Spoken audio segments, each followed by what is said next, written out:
जाऊ दे वर नको वर नको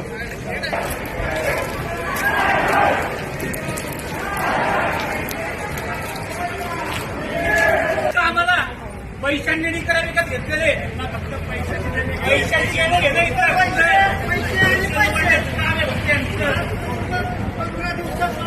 40 लोक यांनी मारलेत पैशासाठी, फक्त आणि फक्त पैशासाठी.